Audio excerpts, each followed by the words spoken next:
Esta historia no se trata de héroes o villanos. Se trata de un hombre sencillo, un pobre ranchero llamado Ezequiel, que tomó una decisión que lo cambió todo. Una decisión que trajo a dos gigantes a su puerta y lo puso en medio de un conflicto mucho más grande que él. ¿Alguna vez has encontrado algo tan increíble en tu patio trasero que te preguntas si estás soñando? Eso es exactamente lo que le pasó a Ezequiel Mars. La tormenta había pasado, pero lo que encontró tirado en su patio hizo que su corazón se acelerara. Dos mujeres apache estaban en el suelo, pero no eran mujeres cualquiera. Eran enormes, como gigantes. La más baja medía unos 6 pies de altura, pura musculatura y fuerza. La otra era aún más grande, una figura imponente, de casi 7 pies, con hombros más anchos que cualquier hombre que Ezequiel hubiera visto. Las mujeres apache de este tamaño eran cosas de leyendas, historias susurradas alrededor de las fogatas. Eran las hijas guerreras de los jefes, entrenadas para luchar y juradas para proteger a su pueblo. Y nunca, jamás viajaban solas. Ambas estaban gravemente heridas. Una sangraba y la otra luchaba por respirar. Era evidente que huían de algo tan peligroso que las había separado de sus protectores. Todos los instintos de Ezequiel le gritaban que las dejara en paz. Todos en la frontera conocían la regla, ayudar a un apache era una sentencia de muerte para un colono. Pero entonces, los ojos de la mujer más alta se abrieron y se encontraron con los suyos. Lo que vio en ellos no fue ira ni odio. Era puro y crudo miedo. El mismo tipo de miedo que él sintió al ver su rancho morir lentamente. Con una voz profunda y temblorosa, logró susurrar una palabra en inglés roto: ayuda. En ese momento, Ezequiel supo que tenía que tomar una decisión. Podía seguir las reglas y salvarse a sí mismo, o podía arriesgarlo todo para ayudar a dos seres humanos que estaban en una necesidad desesperada. Ezequiel se arrodilló junto a las mujeres heridas, con las manos temblando. Estaba tan lejos de cualquiera, a 15 millas de su vecino más cercano y a 40 millas de la ciudad. Si alguien se enteraba de que estaba ayudando a los apaches, lo acusarían de traidor. La gente había sido colgada por menos. Pudo ver cómo la vida se le escapaba a la mujer más alta. Por años de experiencia en el rancho, sabía que no le quedaba mucho tiempo. Por favor, susurró la mujer consciente, con una voz sorprendentemente profunda y poderosa. Ayuda, hermana. Esa única palabra, hermana, lo golpeó con fuerza. Le hizo pensar en su propia hermana, Elizabeth, a quien había perdido por la fiebre. No podía simplemente quedarse de brazos cruzados y ver cómo otra vida se desvanecía. Ezequiel gruñó, levantando a la mujer inconsciente. Era increíblemente pesada, más que un buey adulto. La mujer consciente, que se presentó como Ayana, luchó por ponerse de pie para ayudar. Juntos, se dirigieron lentamente a su cabaña. Con cada paso, Ezequiel sentía que caminaba hacia un acantilado. Al acercarse a la cabaña, el viento se levantó, trayendo el olor a lluvia y a algo más. Nubes de polvo. Se acercaban jinetes. Tenían que entrar. Ezequiel se dio cuenta de que la puerta de la cabaña era demasiado estrecha para los anchos hombros de la mujer. Tendrían que girarla de lado. Justo cuando lo hicieron, Ayana susurró: vienen. Pronto, aparecieron jinetes en la cresta, pareciendo lobos cazando a su presa. Ezequiel se asomó por una rendija en sus persianas y vio a 5 guerreros apache a caballo. Le susurró a Ayana: ¿por qué los están cazando? El rostro de Ayana se tensó mientras presionaba un paño contra la herida de su hermana. Itel se opuso al matrimonio.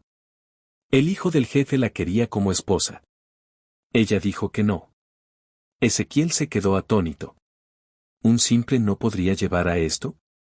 Pensó en su propia libertad de elegir, un lujo que estas mujeres no tenían. Observó cómo el guerrero principal señalaba directamente a su cabaña. Habían encontrado el rastro de sangre. Ayana le hizo una pregunta escalofriante: ¿cuántas balas tienes? Ezequiel las contó: 12 para su rifle, 6 para su pistola. No son suficientes, admitió. De repente, la mujer herida, Itel, se agitó. Sus ojos estaban desenfocados, pero habló rápidamente en su idioma nativo. La expresión de Ayana se oscureció con cada palabra. ¿Qué dijo?, demandó Ezequiel. Los guerreros no están aquí por nosotras, dijo Ayana lentamente. Aquí por ti.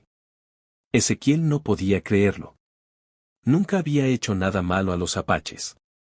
Pero luego, Ayana le explicó una historia de hace 3 meses. Ezequiel recordó haber encontrado a una joven apache junto al río, medio ahogada y enferma. La había ayudado, le había dado comida y medicinas, y la había guiado de regreso hacia su gente. Nunca se lo había contado a nadie. Los ojos de Ayana se fijaron en los suyos. ¿Lo recuerdas ahora? Era la hija del jefe. El jefe Nalis juró una deuda de sangre al hombre blanco que le salvó la vida. Estos guerreros vienen a probar la verdad de su historia. Los cascos de los caballos se oían más fuerte. Los guerreros estaban aquí. Afuera, una voz gritó en inglés: «Hombre blanco, sabemos que estás adentro. Sal ahora». Las manos de Ezequiel temblaban. Tenía 2 opciones: salir y ser asesinado, o quedarse adentro y hacer que todos fueran asesinados. Pero las siguientes palabras de Ayana lo cambiaron todo. Diles la verdad sobre la chica del río. Diles tu nombre. Ezequiel respiró hondo. Gritó: «Mi nombre es Ezequiel Mars. Y hace 3 lunas, saqué a la hija del jefe Nalis del arroyo y la llevé a casa a salvo». Silencio. Luego, una voz nueva y más vieja respondió: «Muéstrate, Ezequiel Mars.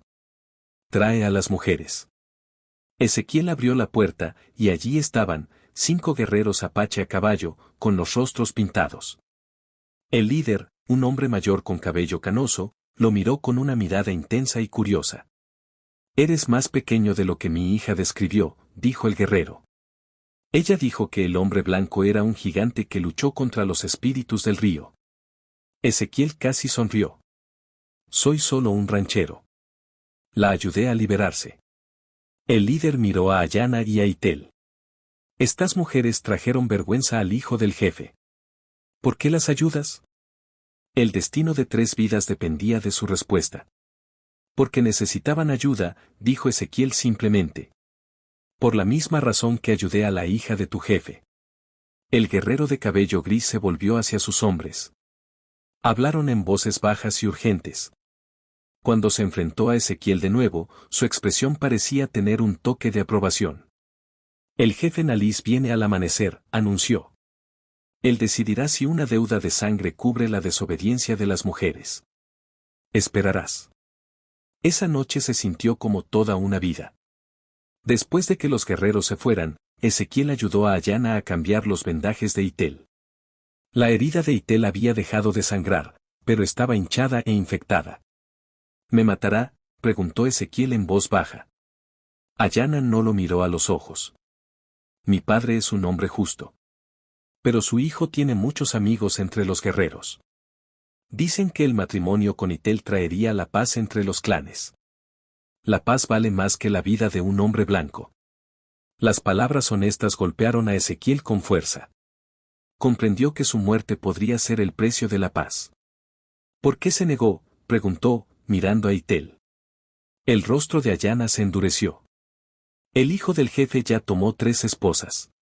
Golpeó a 2 hasta que perdieron a sus bebés. Itel vio lo que le sucede a las mujeres que no pueden decir que no. Algunas cosas son peores que la muerte». Cerca de la medianoche, Itel se despertó, su fiebre finalmente rompiendo. Miró a Ezequiel con ojos claros e inteligentes. «Gracias», dijo suavemente. «Por ayudar cuando la ayuda trae peligro». «Cualquiera hubiera hecho lo mismo», respondió Ezequiel. Las hermanas intercambiaron una mirada que decía lo contrario. «Eres diferente», dijo Itel. «Tal vez por eso todavía estás vivo». Ezequiel trató de bromear, pero su voz temblaba de miedo. «O tal vez por eso me mata rápido en lugar de lento». Ayana se acercó. «Itel y yo te observamos esta noche. Vimos cómo te mueves, cómo piensas, cómo eliges. No eres como los otros hombres blancos que conocemos». Sus palabras quedaron en el aire, llenas de posibilidad y peligro. De repente, un sonido afuera los hizo congelarse a todos. Caballos. No era el jefe. Ayanna se apretó contra la ventana. 3 jinetes, susurró. No apaches. Hombres blancos con insignias. El estómago de Ezequiel se heló. Si los colonos hubieran encontrado mujeres apache en su cabaña, sus problemas con el jefe Nalis no serían nada. Una voz familiar gritó, Mars, sabemos que estás ahí. Sal despacio. Era el alguacil adjunto William Cain, con otros 2 agentes de la ley. Recibimos informes de apaches en esta área, dijo Cain, con voz llena de autoridad. Dijeron que atacaron el lugar de los Morrison. Ezequiel sabía que si los Morrison habían sido atacados, cualquier apache que se encontrara sería fusilado en el acto. Salió, cerrando la puerta detrás de él. No he visto ningún apache. Qué gracioso, dijo Cain, señalando al suelo. Porque hay sangre fresca en tu porche. Y estas huellas, agregó, señalando una enorme huella en el barro, estas son enormes. Más grandes que cualquier hombre que haya visto. Caín sacó su pistola. Apártate de esa puerta. Vamos a registrar tu casa. Ezequiel sabía que tenía segundos antes de que descubrieran a Ayanna e Itel. Tomó una decisión desesperada. Espera, dijo. Tienes razón. Hay apaches aquí. 2 mujeres, gravemente heridas, vinieron a buscar ayuda. La pistola de Caín se dirigió hacia él. ¿Admites haber albergado hostiles? Admito haber ayudado a 2 seres humanos moribundos, dijo Ezequiel con firmeza. Lo mismo que haría por cualquier otra persona. Simpatizante apache, escupió Caín. Serás ahorcado por esto. Pero antes de que alguien pudiera actuar, otro de los hombres de Caín gritó, alguacil. Y jinetes acercándose desde el norte. El sonido de los caballos se hizo más fuerte. Podrían ser más apaches, murmuró Caín. Posiciones defensivas. Nos ocuparemos de Mars después de ver quién viene. Los jinetes que se acercaban eran más agentes federales. 6 agentes armados rodearon la propiedad de Ezequiel, haciendo imposible la resistencia. Ezequiel sabía que su confesión los había condenado a todos. Pero entonces, Ayanna sorprendió a todos saliendo de la cabaña voluntariamente. Su imponente figura hizo que incluso los curtidos alguaciles retrocedieran involuntariamente. Soy Ayanna, hija del jefe Nalis, anunció con una voz clara y fuerte. Este hombre salvó la vida de mi hermana cuando se estaba muriendo. La ley apache protege a quienes muestran misericordia a nuestra gente. Itel siguió a su hermana, su imponente altura y musculatura hicieron que los alguaciles intercambiaran miradas nerviosas. Estas mujeres no eran apaches comunes. Eran gigantes entre su pueblo, guerreras entrenadas que podían matar con sus propias manos. Caín levantó su rifle hacia las hermanas. La ley apache no significa nada para los alguaciles federales. Vienen con nosotros. No, dijo Ayanna, con una autoridad tranquila que lo detuvo en seco. No lo haremos. No tienen opción, respondió Caín, aunque su voz carecía de convicción. Ayanna sonrió. Mi padre viene al amanecer. Él hablará por nosotros entonces. Hasta el amanecer, permanecemos bajo la protección de una deuda de sangre que se le debe a este hombre. ¿Qué deuda de sangre?, demandó Caín. Itel dio un paso al frente. Hace 3 lunas, un ranchero blanco salvó a la hija menor del jefe de ahogarse. La ley apache dice que una deuda de vida debe ser honrada. Este hombre reclamó esa deuda esta noche cuando nos ayudó. Los alguaciles intercambiaron miradas. Habían oído hablar de las deudas de sangre apaches, obligaciones sagradas que incluso las partidas de guerra honraban. Pero nunca se habían encontrado con una situación en la que un colono blanco pudiera reclamar tal protección. Eso es una superstición india, dijo Caín. La ley federal anula las costumbres tribales. ¿En serio?, preguntó Ayanna. Entonces explica por qué el gobernador territorial firmó un tratado el invierno pasado reconociendo las costumbres legales apaches en asuntos que involucran a miembros de la tribu. El rostro de Caín se puso pálido. Sabía que el tratado era real. Esperaremos hasta la mañana, dijo finalmente. Pero si tu padre no aparece, o si su decisión no satisface los requisitos federales, los tres vendrán con nosotros. A medida que la larga noche avanzaba, Ezequiel, Ayana e Itel esperaban el amanecer. Cuando finalmente llegó la mañana, trajo el sonido de los caballos, exactamente como Ayana había prometido. Ezequiel se paró en la puerta de su casa, agotado. El alguacil Caín emergió de detrás de su barricada improvisada, con el rifle listo. Más vale que sea tu jefe, le gritó a Ayana.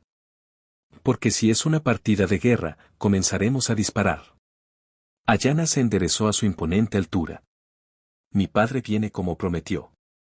Él hablará tanto la ley apache como la ley federal.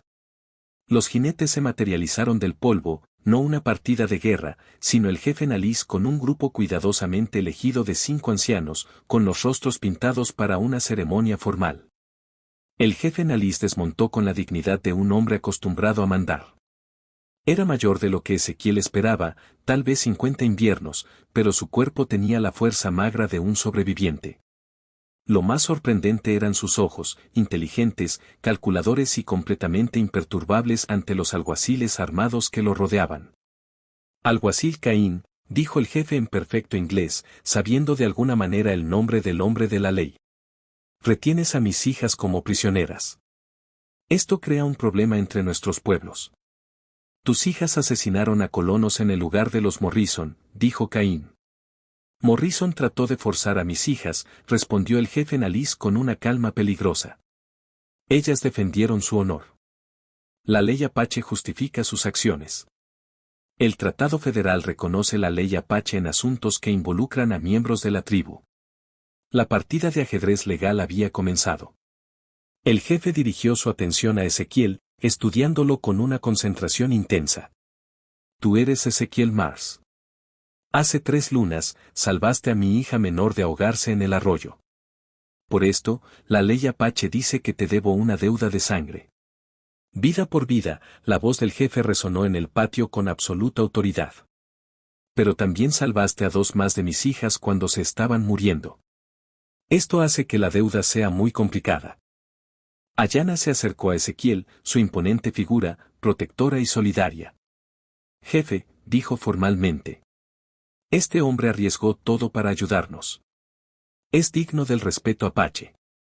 El jefe Naliz asintió lentamente, luego sacó algo de su alforja que hizo que todos se quedaran quietos. Un collar de hueso tallado y plata, del tipo que solo usan los miembros de la familia apache del más alto rango. 3 vidas salvadas crean una obligación más allá de una simple deuda de sangre, anunció el jefe.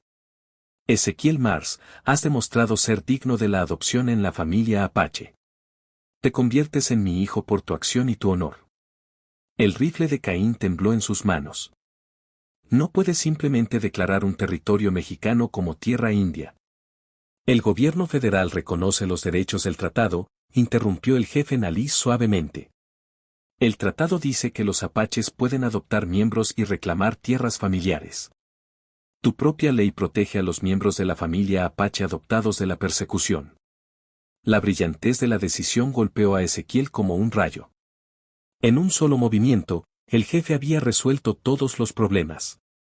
El desafío del hijo del jefe era un asunto familiar, no una guerra. Los apaches se encargarían de los suyos. La negativa de Itel a casarse con el hijo del jefe ahora se consideraba un acto valiente de honor, protegido por la ley tribal. Y lo más importante, Ezequiel estaba a salvo. Como miembro de la familia apache, sería protegido por el mismo tratado que Caín acababa de mencionar. Su rancho se convirtió en tierra apache, su vida ahora estaba ligada a la de ellos. Ese día, Ezequiel Mars no solo salvó 2 vidas, encontró una nueva. No perdió su rancho, ganó una familia.